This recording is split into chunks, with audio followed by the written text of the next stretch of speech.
नमस्कार विद्यार्थियों, मैं सवय सिंह, आपका अध्यापक विषय भारतीय इतिहास। प्यारे बच्चों, आज हम कक्षा 7 के लिए जो चैप्टर लाए हैं पाठ संख्या 1, जिसका नाम हजारों वर्ष पूर्व हुए परिवर्तनों की हम पड़ताल करने वाले हैं इस पाठ के जरिए। प्यारे बच्चों, हम इस पाठ के जरिए इस भाग 1 में क्या क्या पढ़ने वाले हैं। हम इस पाठ के इसके दौरान हम जानेंगे प्राचीन मानचित्र के बारे में। सबसे पहला मानचित्र कब बना, कैसा बना, क्या कंडीशन के आधार पर बना, उसके बारे में जानकारी लेंगे। उसके बाद में हम बात करेंगे कि मानचित्रों का प्रयोग किसके लिए होता था और मानचित्रों का जो प्रयोग होता था स्पेशली किस काम के लिए होता था, और उस काम से संबंधित प्रसिद्ध ऐतिहासिक पुस्तक के बारे में भी हम जरूर जानेंगे। साथ ही प्यारे विद्यार्थियों, हम बात करेंगे कि समय समय पर हिंदुस्तान का नाम कब लोगों के जहन में आया, सामने आया, और किस इतिहासकार ने इसका नाम शब्दों के रूप में या फिर किसी अन्य कारणों से इसका नाम यूज लिया, प्रयोग किया, हिंदुस्तान का नामकरण। और उसके बाद में हम पढ़ेंगे साथियों विदेशियों के बारे में कि इतिहासकारों ने किन लोगों को विदेशी कहा है, इसके बारे में संक्षिप्त एक चैप्टर पढ़ने वाले हैं। साथ ही बड़े पैमाने पर बहुत ही अच्छी जानकारी आपके लिए कागज का इतिहास, कागज के बारे में पढ़ने वाले हैं। कागज प्रारंभिक रूप में कैसा था, किसके द्वारा सबसे पहले कागज का प्रारंभ किया गया, निर्माण किया गया, उसके पश्चात किस देश ने कागज का निर्माण करवाया था, मिस्र के देशों के द्वारा, मिस्र के लोगों के द्वारा कागज जो बनाया जाता था किसके द्वारा बनाया जाता था। चूंकि इसके अलावा हम जरूर बात करेंगे कि कागज जो है इसका भारत में सर्वप्रथम प्रचलन कब हुआ, इसके साथ ही कागज का प्रयोग कहां कहां पर किया जाता था प्राचीन काल में, हम ये जानने वाले हैं। तो प्यारे विद्यार्थी, शुरू करने जा रहे हैं संजीवनी बूटी कॉन्सेप्ट कक्षा 7 का हजारों वर्ष पूर्व हुए परिवर्तनों का हम आंकलन करने जा रहे हैं। तो सबसे पहले हम पढ़ने वाले हैं मानचित्र। तो सबसे पहले जो मानचित्र तैयार किया गया है वो अरबी लोगों के द्वारा तैयार किया गया। अरब देश के लोगों के द्वारा इसे तैयार किया गया।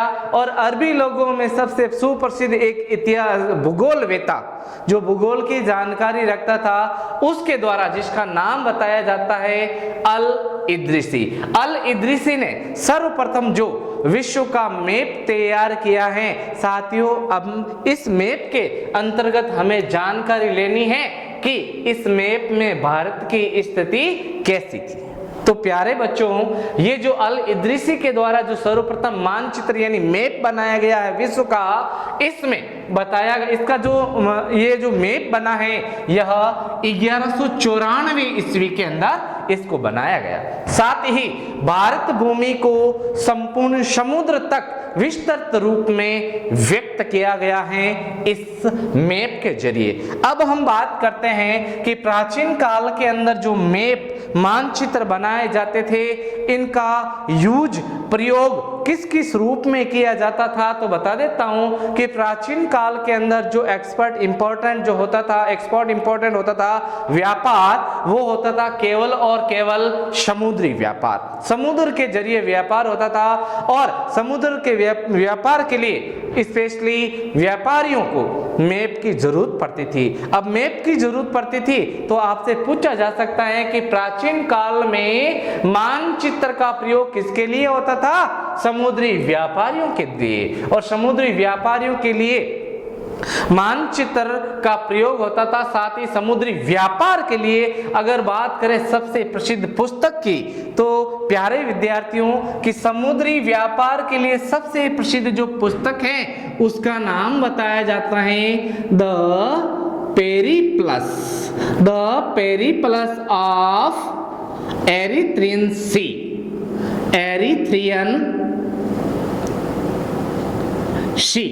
The Periplus of the Erythraean Sea, इस पुस्तक का नाम है। अगर नाम इस पुस्तक की हिंदी में करें तो इसका नाम है लाल सागर में नौकायान। लाल सागर में नौकायान। लाल सागर में नौकायान इस पुस्तक का हिंदी नाम है। पूछ ले विद्यार्थियों द पेरिप्लस ऑफ द एरिथ्रीन सी नामक पुस्तक जो है, इस पुस्तक के रचनाकारों का नाम बताइए। तो इस पुस्तक के रचनाकारों का नाम बताया जाता है। वैसे स्पेशली एक रचनाकार का नाम नहीं आता है, अस्पष्ट है। रोम के नाविक, रोम के जो नाविक थे बहुत सारे, रोम के नाविकों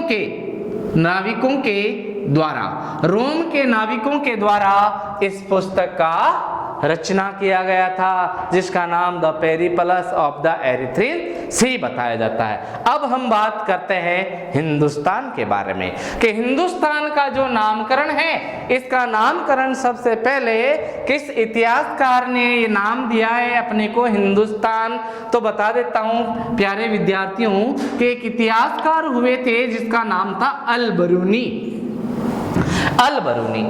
समय समय पर भारत के ऊपर अनेक आक्रमणकारियों के अटैक हुए हैं। इनमें से एक आक्रमणकारी था जिसका नाम था मोहम्मद गजनवी। तो मोहम्मद गजनवी जब भारत के ऊपर आक्रमण करने के लिए आया, कुल 17 बार आक्रमण किए, ये भी जान ले आप।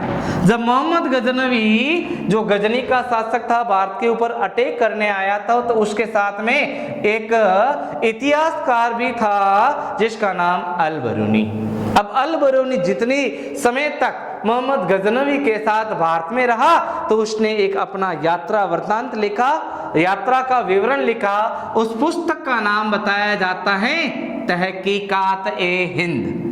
तहकीकात-ए-हिंद में ही सर्वप्रथम हमें भारत का नाम हिंदुस्तान मिलता है। अल हिंद के नाम से भी इसे जाना जाता है, और यहाँ की लैंग्वेज बताई जाती थी हिंदवी यहाँ की लैंग्वेज, और क्षेत्र को अल हिंद, उसके बाद में इसे हिंदुस्तान अर्थात हिंदुस्तान का नाम मिला। आगे बढ़ते हैं प्यारे विद्यार्थियों, देखते हैं कि हिंदुस्तान का नाम जो हिंदुस्तान है वो अल-बरूनी के बाद में किस इतिहासकार ने इसका नाम हिंदुस्तान रखा है या हिंदुस्तान शब्द का प्रयोग किया। तो नाम आता है इतिहासकार का मिन्हाज-ए-सिराज द्वारा 13वीं सदी में हिंदुस्तान जो नाम है वतन का, उसका प्रयोग किया गया। अब 13वीं शताब्दी के अंदर प्यारे बच्चों भारतीय इतिहास का कौन सा भाग चल रहा था, तो भारतीय इतिहास का जो भाग चल रहा था उसे मिडवेवल हिस्ट्री यानी मध्यकालीन इतिहास कहते हैं, और स्पेशली भारतीय इतिहास का सल्तनत काल चल रहा था। सल्तनत काल जिसका समय बताया जाता है 1206 से लगाकर 1526 ईस्वी, और इस समय के दौरान मिन्हाज-ए-सिराज ने 13वीं सदी में हिंदुस्तान शब्द का प्रयोग किया। अब ये पूछा जा सकता है कि मिन्हाज-उस-सिराज ने हिंदुस्तान शब्द का जो प्रयोग किया है वो किस किस क्षेत्र के लिए किया, तो क्षेत्र में नाम आता है पंजाब, हरियाणा और गंगा और यमुना क्षेत्र के दो अब जो क्षेत्र हैं, इसके बीच वाली भूमि के लिए जो शब्द नाम लिया गया है इसे हिंदुस्तान बोला गया। क्या बोला गया? हिंदुस्तान के नाम से जाना गया, और ये किसने व्यक्त किया है? मिन्हाज-ए-सिराज के द्वारा। आगे बढ़ते हैं प्यारे बच्चों, अगला जो नाम शब्द का उच्चारण और शब्द का यूज करने वाला जो इतिहासकार बताया जाता है, शासक बताया जाता है, उसका नाम है ज़हीरुद्दीन बाबर। ज़हीरुद्दीन बाबर जो है, इसकी आत्मकथा के बारे में बात कर लेते हैं। ज़हीरुद्दीन बाबर की आत्मकथा का नाम है तुजुक-ए-बाबरी। तुजुक-ए-बाबरी इसकी आत्मकथा बताई जाती है। साथियों, ये मुगल काल का एकमात्र ग्रंथ जो तुर्की भाषा में लिखा गया। किस भाषा में? तुर्की भाषा में। बाद के जितने भी ऐतिहासिक ग्रंथ हैं वो फारसी भाषा में लिखे गए। अब ज़हीरुद्दीन बाबर ने अपनी आत्मकथा तुजुक-ए-बाबरी या बाबरनामा इसे पूरा करने वाली इनकी बेटी थी जिसका नाम था गुलबदन बेगम। जहीरुद्दीन बाबर ने 16वीं सदी में हिंदुस्तान शब्द का प्रयोग किया और हिंदुस्तान उपमहाद्वीप के भूगोल, पशु पक्षियों और यहाँ के लोगों की संस्कृति का वर्णन इसने तुजू के बाबरी ग्रंथ में किया। अगर प्यारे बच्चों जहीरुद्दीन बाबर का समय भी पूछ ले तो 1526 से लगाकर 1530 ईस्वी तक इसने शासन किया, जिसका नाम जहीरुद्दीन बाबर। जहीरुद्दीन बाबर ने हिंदुस्तान में मुगल साम्राज्य की नींव रखी। और बता देता हूं कि बाबर ने इसी ग्रंथ के अंदर हिंदुस्तान के 3 अभिशाप बताए हैं। अभिशाप अर्थात अभिशाप भारत के लिए कह सकते हो आप, जिसमें सर्वप्रथम इसने बताया लू, दूसरा बताया धूप और तीसरा बताया है गर्मी। लू, गर्मी और धूप तीनों को हिंदुस्तान के 3 अभिशाप बताने वाला था बाबर। आगे बढ़ते हैं साथियों, ये हिंदुस्तान का नामकरण हमने कंठस्थ कर लिया। अब हम बात करते हैं इतिहासकारों के अनुसार हम विदेशी किसे कहेंगे, विदेशी शब्द को हिंदी में क्या कहते हैं, फारसी के अंदर क्या कहते हैं, किन लोगों को विदेशियों की श्रेणी में रखा जाता है।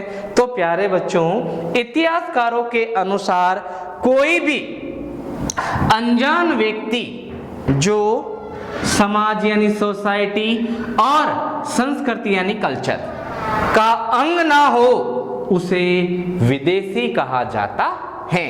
प्राचीन काल में कोई भी अनजान व्यक्ति जो समाज यानी सोसाइटी, संस्कृति यानी कल्चर का अंग ना हो वह विदेशी कहलाता था। इतिहासकारों के अनुसार विदेशी के बारे में हमने जान लिया। अब विदेशी, अगर कोई किसान अपने गांव से बाहर खेती करता है तो उसे विदेशी हम नहीं कहेंगे। अगर कोई व्यापारी बाहर से आकर अपने क्षेत्र में व्यापार करने आता है, जिसकी संस्कृति, समाज, सोसाइटी बिल्कुल अलग है, अपने से ले खान पान, वेशभूषा, परिधान सब अलग है, उसे हम विदेशी कहेंगे। अब हम बात करते हैं कि विदेशी जो शब्द हैं ये अगर इसको यूज करें हम हिंदी में तो क्या कहलाता है, यूज करें फारसी में तो इसे क्या कहलाता है। सुनिए, फारसी अर्थात ईरान में बड़े पैमाने पर बोली जाने वाली भाषा।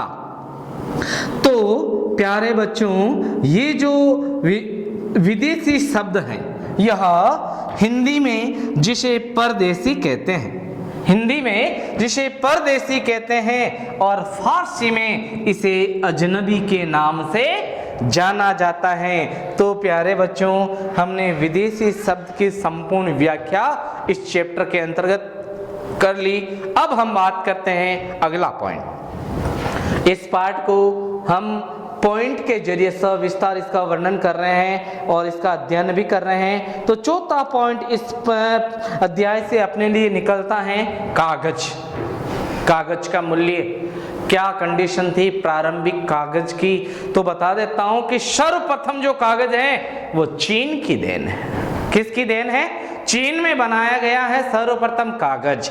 अब कागज जो बना है चीन के अंदर, यह 105 ईसा पूर्व, 105 BC लिख सकते हैं आप, 105 ईसा पूर्व इंपीरियल अदालत के संबंध में चीन के प्रमुख वंश जिसे हान वंश कहते हैं, चीन के प्रमुख वंश जिसे हान वंश के नाम से जाना जाता है प्यारे विद्यार्थियों, तो हान वंश के शासन काल में 202 ईसा पूर्व में एक व्यक्ति जिसका नाम साई लून नामक व्यक्ति के द्वारा सर्वप्रथम कागज का प्रयोग किया गया। अब ये जो व्यक्ति है जिसको साई लून कहते हैं, इसे कागज का संत भी कहा जाता है, इसे कागज का संत भी कहा जाता है। अब चीनी लोगों के पास में ये टेक्निक आ गई है, तो अरबी लोगों के द्वारा चीनी इन कागज के निर्माण के कारखानों के ऊपर अटैक किया गया और यहाँ से कुछ लोगों को, जो कारीगर थे बढ़िया कागज निर्माण करने में, उनको बंदी बनाया गया। बंदी बनाकर इनसे कागज निर्माण की टेक्निक को सीखा और अरबी लोगों के द्वारा भी अब कागज का निर्माण करना शुरू किया गया है। तो आगे बढ़ते हैं, थोड़ी सी डिटेल में आपको चीन के बारे में बता देता हूँ कि चीन के अंदर जो प्रमुख वंश जैसे आपके छिन वंश है, चौ वंश है, छी वंश है, ऐसे शान वंश है, हान वंश है, ऐसे वंश बताए जाते हैं। चीन जो है 3 ओर से समुद्र से घिरा है, एक तरफ संपूर्ण पहाड़ी एरिया है। विश्व में चीन को खरबूजा कहा गया है। सबसे ज्यादा अटैक चीन के ऊपर हुआ करते थे, इसलिए चीन के शासकों ने इन आक्रमणकारियों के द्वारा आक्रमण को रोकने के लिए चीन के जहां पर पहाड़ी इलाका है वहां पर दीवार का निर्माण करवा दिया गया, जिसे the great wall of Chinese के नाम से जाना जाता है। चीन की विशालतम दीवार, अगर पूछे साथियों, मित्रों, प्यारे विद्यार्थियों कि विश्व का सबसे बड़ा मकबरा, सबसे बड़ी कब्र कौन सी है, तो चीन की दीवार। एकमात्र दीवार, अगर चांद के ऊपर खड़े होकर भारत का दीदार करें हम, तो ये दीवार एक रेखा के रूप में दिखाई देती है। इसकी लंबाई अस्पष्ट है, वैसे कुछ इतिहासकारों ने 3219 किलोमीटर इसकी लंबाई बताई है। और बता देता हूँ, ये जो दीवार है, चीन की जो विशालतम दीवार है प्यारे विद्यार्थियों, इसे 7 अजूबों में से एक रखा गया है। चीन की इस दीवार को सबसे पहले भग्न अवशेष में तब्दील करने वाला कुबलई खान बताया जाता है, चूंकि चीन के ऊपर सबसे ज्यादा अटैक होते थे मंगोल वासियों के। खतरनाक अटैकर बताया जाता है चंगेज खान। चंगेज खान के वंश में एक आक्रमणकारी जिसे कुबलई खान के नाम से जाना जाता है, सर्वप्रथम इस चीन की दीवार को एक तरफ से तोड़ने का कार्य कुबलई खान ने पूरा किया था। अब हम आगे बढ़ते हैं कागज के बारे में। तो चीन के अंदर कागज की टेक्निक को हमने पढ़ लिया। उसके बाद अरबी लोगों ने चीन से इस कला का ज्ञान लेकर कागज का निर्माण शुरू किया गया। अब हम बात करते हैं कागज का निर्माण भारत में। तो प्यारे विद्यार्थियों, भारत में कागज का निर्माण पढ़ने से पहले हम कागज का निर्माण थोड़ी सी जानकारी ले लेते हैं मिस्र के अंदर। मिस्र जो देश है जिसकी राजधानी बताई जाती है काहिरा। मिस्र के अंदर जो सबसे लंबी नदी, जिसे विश्व की सबसे लंबी नदी कहते हैं, नाम है नील नदी। क्या नाम? नील नदी। अब नील नदी के किनारे एक बहुतायत पेड़ पाया जाता है, पेड़ जिसका नाम पेपायरस नाम का पेड़ पाया जाता है। अब पेपायरस पेड़ जो है, इसका तन्ना है, तन्ने की ऊपरी खोल को उतार कर अंदरूनी जो भाग है उसको, उस लुगदी को कूट पीस कर जो पेपर तैयार किया जाता था कागज का, उसे पेपायरस के नाम से जाना जाता है। ये मिस्र के अंदर सबसे पहले जो कागज बना है। और प्यारे विद्यार्थियों, बता देता हूँ कि प्राचीन काल में जो कागज सबसे पहले सामने आया, अपना है, आज के जैसा सफ़ेद स्टफिक नहीं हुआ करता था। चूंकि आज जो कागज बनाया जाता है, 70% जो कागज बनाया जाता है ये गन्ने की खोई से बनाया जाता है। चूंकि जो कागज बनता था, पहले जो कागज बनता था वह रफ एंड टफ मोटा हुआ करता था, लेदर के समान दिखाई देता था और खुरदरे रूप में हुआ करता था। प्यारे विद्यार्थियों, कागज समय के साथ में कागज की टेक्निक में भी बदलाव हुआ और आज हमें बिल्कुल सफेद स्टफिक कागज का निर्माण मिलता है। एक समय था जब सबसे ज्यादा कागज निर्माण किया जाता था फूलों से फूलों को कूट पीस कर उसकी लुगदी तैयार की जाती थी और निर्माण किया जाता था कागज। जब कागज का निर्माण सर्वप्रथम मिस्र के अंदर हुआ और लोगों को कागज हाथ नहीं लगा, तो मिस्र जाना जाता है मम्मी के लिए। तो बता देता हूं कि मम्मी निर्माण करने के लिए जो मर्द शरीर है उसके ऊपर एक कपड़ा लपेटा जाता था सफेद, जिसे लिनन कहते हैं। तो कागज की रिकवरी करने के लिए मिस्र के लोगों ने मम्मी के ऊपर लपेटे गए कागज को ही उतारना शुरू कर दिया था। प्यारे बच्चों, अब हम बात करते हैं भारत में कागज का निर्माण। भारत में कागज का जो शुभारंभ है ये मुगल काल की देन बताया जाता है। 15वीं सदी में कागज का निर्माण भारत के अंदर शुरू बताया जाता है। चूंकि कागज में कागज जो है भारत के अंदर कागज का निर्माण हुआ, तो भारत के अंदर कागज की सर्वप्रथम जो मिल है ये कहाँ खोली गई? तो भारत में कागज की सर्वप्रथम जो मिल खोली गई है प्यारे बच्चों, वो 1870 ईस्वी कलकत्ता के हुगली तट के ऊपर बाली नामक स्थान पर भारत की पहली मिल खोली गई थी। अब हम बात करते हैं कागज का मूल्य। प्यारे विद्यार्थियों, कागज का निर्माण सर्वप्रथम चीन, जो बताया मैंने पढ़ लिया, उसके पश्चात अरब के बाद में भारत, लेकिन भारत से पहले हमने मिस्र देश की संपूर्ण जानकारी ले ली है। कागज से संबंधित नील नदी का पढ़ लिया, मम्मी का पढ़ लिया, पेपरस पेड़ का पढ़ लिया। अब हम बात करते हैं कि कागज जो विश्व के अंदर प्राचीन रूप जो कागज का देखने को मिलता है, इसका मूल्य क्या हुआ करता था? तो बता देता हूं प्यारे विद्यार्थियों कि कागज जो है हर एक की पहुंच से बाहर हुआ करता था। धन धनाढ़ व्यापारी या फिर उच्च कुलीन वर्ग के लोग की पहुंच में ही होता था कागज। चूंकि कागज का जो प्रारंभिक अवस्था है वो बहुत ही महंगा बताया जाता था और कागज को पांडुलिपि के तौर पर यूज किया जाता था और पांडुलिपि के तौर पर कागज के ऊपर लिखकर इन पांडुलिपियों को पुस्तकालय या फिर अभिलेखागारों के अंदर सुरक्षित रखा जाता था, जहां पर जो लिपिक है, लिपिक जिसे कलर भी कहा जाता, कलर के दो रूप, एक एलडीसी एक यूडीसी, लो डिविजनल कलर और अपर डिविजनल कलर। जो प्राचीन काल में जो बाबू हुआ करते थे, कलर जिन्हें कहते हैं, जिन्हें नकल विष के नाम से जाना जाता है कि अगर प्राचीन काल की कोई पांडुलिपि मिली है तो उसकी नकल उतारने वाले को, कागज के ऊपर उत्कीर्ण करने वाले को, लिखने वाले को नकल विष कहा जाता था। अब इन लोगों को प्रॉब्लम क्या क्या आती थी इसकी नकल बनाने में कि प्राचीन काल में अगर कोई हमें पांडुलिपि मिली है, बताना चाहता हूं कि पांडुलिपि सबसे ज्यादा लिखी जाती थी भुर्ज पत्थर। हिमालय क्षेत्र में बहुतायत वनस्पति जो पत्तों के रूप में प्राप्त होती है उसे भुर्ज पत्थर कहते हैं और भुर्ज पत्थर के ऊपर जो ऐतिहासिक जानकारी लिखी जाती है उसे भोज पत्थर कहते हैं। क्योंकि दूसरा बताया जाता है ताड़ के पत्ते। अब पत्तों के ऊपर लिखा है तो स्वाभाविक सी बात है प्यारे बच्चों के समय के साथ में नष्ट होना है।